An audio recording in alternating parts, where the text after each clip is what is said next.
Assalamualaikum warahmatullahi wabarakatuh. Salam dan bahagia. Nama saya Daniel Aziz Pambudi. Saya adalah mahasiswa dari Universitas Sarjana Daya Tata Mahasiswa Yogyakarta, Fakultas Pertanian, Program Studi Agroteknologi. Saya juga adalah mahasiswa KKN di Dusun Pelemlor, Batu Retno, Kecamatan Banguntapan, Kabupaten Bantul, Daerah Istimewa Yogyakarta. Saya akan mensosialisasikan atau mempresentasikan sosialisasi saya, yaitu yang berjudul Budidaya Tanaman Obat Keluarga atau TOGA. Seperti apa presentasi dari saya? Kita simak video berikut ini. Ya, budidaya tanaman obat keluarga atau TOGA adalah tanaman hasil budidaya rumahan yang berkhasiat sebagai obat. Tanaman obat keluarga pada hakikatnya adalah sebidang tanah, baik di halaman rumah, kebun, ataupun ladang yang digunakan untuk membudidayakan tanaman yang berkhasiat sebagai obat dalam rangka memenuhi keperluan obat-obatan dalam keluarga. Nah, untuk tanaman obat yang saya ambil atau yang akan saya sosialisasikan, yaitu ada dua tanaman. Yang pertama adalah tanaman jahe dan yang kedua adalah tanaman kunyit. Sebelum kita melangkah ke langkah-langkah selanjutnya, kita perlu tahu terlebih dahulu nih, apa sih itu jahe? Jahe adalah tanaman yang bernama Latin Zingiber officinale, atau adalah tumbuhan yang rimpangnya sering digunakan sebagai rempah-rempah dan bahan baku pengobatan tradisional.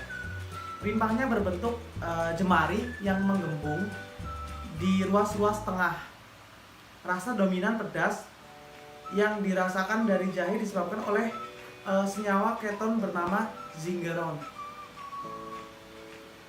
Kemudian budidaya tanaman tanaman jahe, maaf.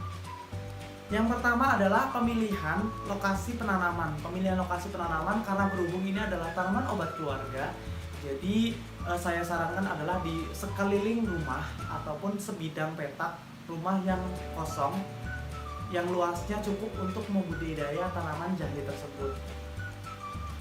Yang kedua adalah pemilihan benih. Pemilihan benih tanaman jahe ini kurang lebih adalah 20-40 gram tanaman jahe yang kemudian dilakukannya adalah penyemaian benih. Jadi setelah pemilihan benih tersebut, kemudian dilakukannya penyemaian benih. Penyemaian benih ini bertujuan untuk mempercepat pertumbuhan, yaitu bibit dari tanaman jahe itu sendiri. Penyemaian benih bisa menggunakan nampan atau wadah atau di polybag juga bisa, seperti itu.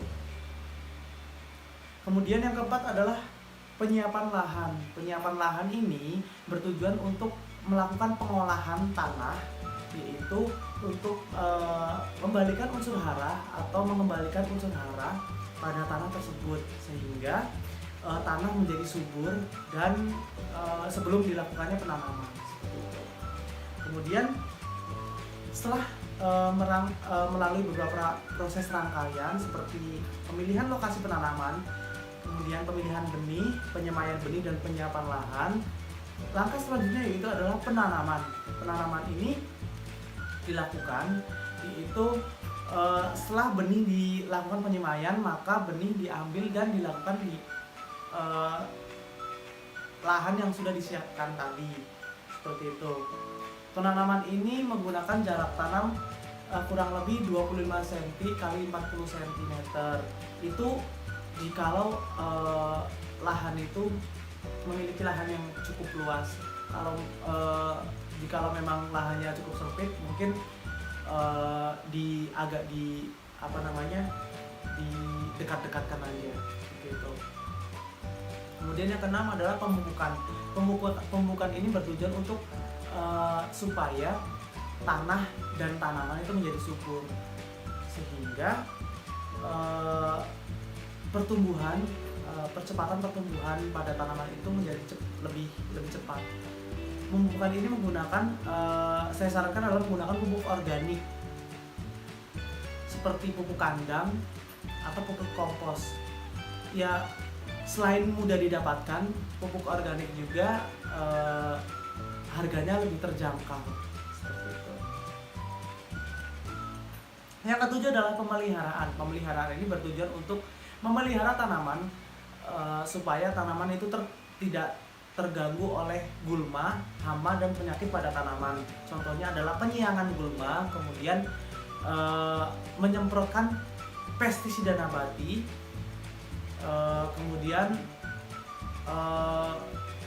pestisida nabati itu terbuat dari bahan-bahan yang notabene adalah ramah lingkungan, karena pestisida nabati bisa dibuat menggunakan bawang putih, kemudian daun pepaya, kemudian serai, dan dicampur dengan sunlight itu juga bisa, kemudian di blender dan dicampur air. Untuk pemakaiannya itu sesuai, untuk takarannya itu sesuai dengan pemakaian pada tanaman jahe itu sendiri. Jadi kita mengurangi penggunaan pestisida kimia, karena pestisida kimia itu dapat menimbulkan residu yang berdampak pada lingkungan sekitar, itu pada manusia, pada hewan, ataupun pada tanaman itu sendiri, seperti itu. Kemudian yang ke-8 adalah pemanenan. Pemanenan ini dilakukan 3-5 bulan itu untuk skala rumahan, dan untuk ketika memang untuk mau dijual lagi itu berumur kurang lebih 5-8 bulan setelah tanam. Dan kita perlu tahu juga apa sih itu manfaat dari jahe itu sendiri. Yang pertama adalah anti penuaan dan kanker. Jadi buat teman-teman nih yang sudah penuaan dini ya kan, pengen awet muda, ini untuk mengkonsumsi jahe itu bisa mengurangi anti penuaan dan kanker. Kemudian yang kedua adalah meredakan nyeri haid atau menstruasi. Jadi buat teman-teman atau buat viewers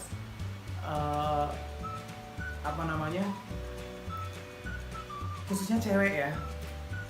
Jadi untuk memanfaatkan manfaat dari jahe itu sendiri adalah bisa mengurangi atau meredakan nyeri haid atau menstruasi, seperti itu.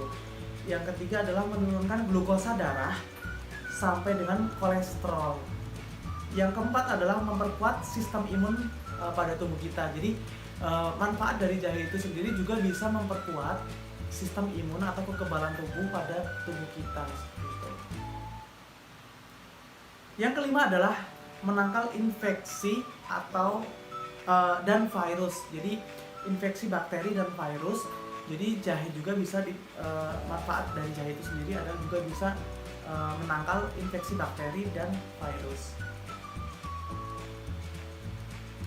Kita lanjut lagi, adapun produk yang dihasilkan dari jahe adalah, yang pertama adalah wedang jahe, yang kedua adalah manisan dari jahe, dan kemudian sirup jahe, dan yang tidak asing yang sering kita pakai untuk pijat atau pijit itu adalah minyak jahe.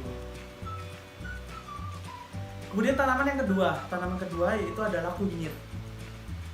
Kunyit adalah yang bernama Latin Curcuma longalin sin atau Curcuma domestica Fall, adalah termasuk salah satu tanaman rempah-rempah dan obat asli dari wilayah Asia Tenggara. Tanaman ini kemudian mengalami penyebaran ke daerah Malaysia, Indonesia, Australia, bahkan sampai ke Afrika. Hampir setiap orang Indonesia dan India serta bangsa Asia umumnya pernah mengkonsumsi tanaman rempah-rempah ini, baik sebagai pelengkap bumbu masakan, jamu, obat-obatan untuk menjaga kesehatan dan kecantikan, seperti pemakaian dalam pada kulit atau pada wajah kita, seperti itu. Budidaya tanaman kunyit. Budidaya tanaman kunyit itu tidak berbeda jauh dengan jahe. Itu yang pertama itu adalah pemilihan lokasi penanaman. Nah, karena berhubung ini adalah untuk tanaman obat keluarga ya, jadi penanamannya adalah di sekitar atau di sekeliling rumah yang memiliki petak kosong atau lahan kosong yang cukup luas untuk menanam kunyit dan jahe itu sendiri. Dan yang kedua adalah pemilihan benih. Pemilihan benih kunyit kurang lebih sama, hampir sama ya. itu 20-40 gram pada kunyit, yang kemudian dilakukannya adalah penyemaian benih. Setelah penyemaian benih, yaitu ada penyiapan lahan pada sebidang petak lahan kosong tersebut yang akan ditanamin kunyit.